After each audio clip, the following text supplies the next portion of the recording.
What's going on, guys? Kid from Sunset Park, bringing you some more Modern Warfare 3 gameplay / commentary. Running around here on the map Underground using the USAS-12. Right now, one of my favorite guns in this game, being that the game is kind of boring and kind of reaching the end of its life cycle.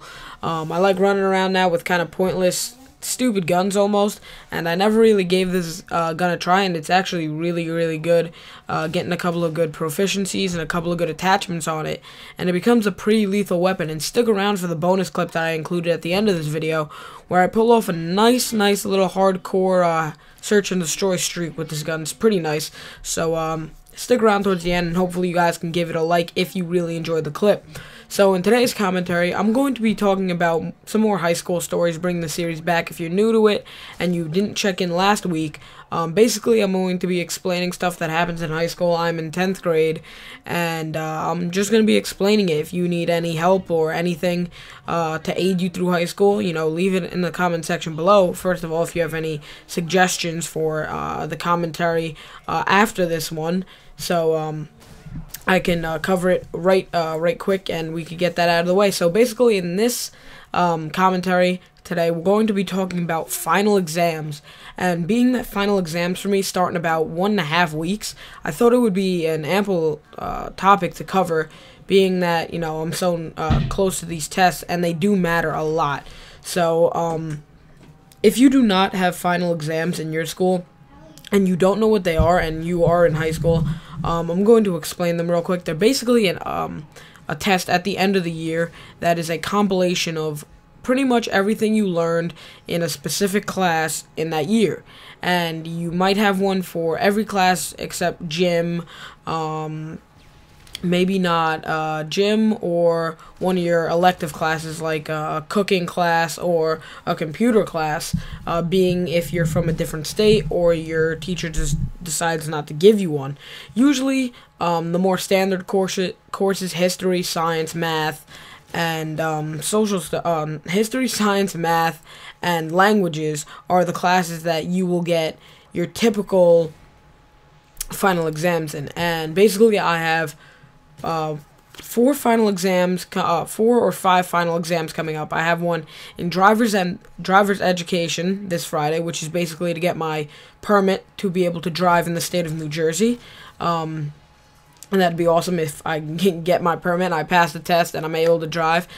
Pretty difficult class. If you haven't entered driver's ed and you're a freshman and they offer it to you in 10th or 11th grade, basically what I have to suggest for passing driver's ed is pay attention. You don't need to get nervous driving yet. I haven't really drove behind, you know, the wheel of a car yet, but once I do, I'll start getting used to it, and I'll be sure I'll become a natural at it, being that I have a very safe, overprotective kind of attitude when I am driving or in a car with someone. So basically, I hope I'm a good driver, and I hope I'm able to pass my driving final. I also have a final in history, which is basically I'm in, well, some people call it honors and AP, whatever you call it. I'm in the higher up level of history, and basically that means my final is going to be extremely hard, and it's going to be difficult. Very difficult. It means I'm going to have to crack down on studying and kind of give Xbox up, even though it's going to kill me inside for a couple of days. But the final that I'm most scared of is Spanish and maybe math. Spanish, I am of Spanish descent. My mom, why did I say it? Like, my mom, my grandmother, on my mom's side, they're both Spanish. My grandmother was born in the Dominican Republic, so I do have Spanish heritage in me. But the thing is with Spanish, it's very difficult because of the verb conjugations. And if you haven't taken a language yet, be prepared, because conjugating the verbs is very difficult. And now I understand why they say English is one of the hardest languages to learn if you're from a foreign country, because, you know, the verb conjugations here that we are used to are pretty easy to us. They're pretty self-explanatory, but learning it from their language is very difficult, and I'm having a very tough time in Spanish. So the best thing I could suggest if you're having a tough time in a final too is basically just don't procrastinate to study. You might think it's kind of lame to study, like, why do I need to study? There's kind of no point, I'm going to just ace this. But you kind of want to review over some things from the beginning of the year that your teacher hasn't discussed, because A lot of teachers I know, they like to include kind of content from the beginning of the year and stuff that they said when they first started teaching the course. So that's something that you have to keep your heads up for, is going back into your notebooks, digging through your lockers or going through your folders and finding, worksheets and vocab words or anything that pertains to the class from the beginning of the year and kind of reviewing it, kind of keeping it fresh in your mind. If you have a friend in that class, I suggest you guys get together. You guys have a little like study session. Maybe even over Xbox, you guys could both sit at the dashboard, kind of review vocab words with each other. That's something that's a really good idea because it keeps you interested, it keeps you focused, and working with a friend, honestly, in my opinion, keeps you more engaged. Being that you have someone to kind of correct you, you don't have to go study by yourself and kind of feel like it's boring. So you have someone that's with you and helping you out and guiding you through your studying, and you're doing likewise to him. So that's basically my biggest suggestion for final is don't procrastinate. Go back into your previous lessons that your teachers explained to you. Study that. A lot of finals include, especially the language finals, a verbal part of the test. And basically, my suggestion for the verbal part, when I get this guy long range with that USAS, I love this gun so much, can't wait to get extended mags on it.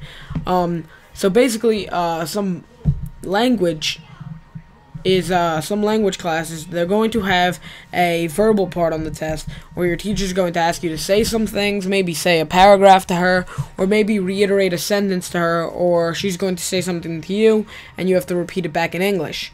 So basically, my best suggestion for that is also study with a friend. Have him say something to you in Spanish, Italian, Latin, French, whatever language you're taking, and maybe, you could try to reiterate it back to him in English, or you could say something to him kind of off the top of your head in that language that you're studying, because it's going to keep your brain moving and keep the gears turning and keep that content that you learned fresh in your mind. And one thing that I definitely do not suggest is trying to get everything in the day before, because the way finals works in my school is we have 2 finals per day. So the first day, it's first and second period, and that is my sports marketing class and my history. So do not try to all cram it in at the end, because you will ultimately fail. So that's my basic tips for final, guys. Hopefully you enjoyed the video. Hopefully you guys, if you're in high school, you guys can do successful on your final. I'm going to be cracking down on studying. Going to get off actually after this commentary and start studying for my Spanish quiz coming up, guys. So hopefully, again, you enjoyed it. Like if you liked it, favorite if you think it was good enough, and don't forget to subscribe. Kid from Sunset Park, enjoy the rest of your week. I'm out. Peace.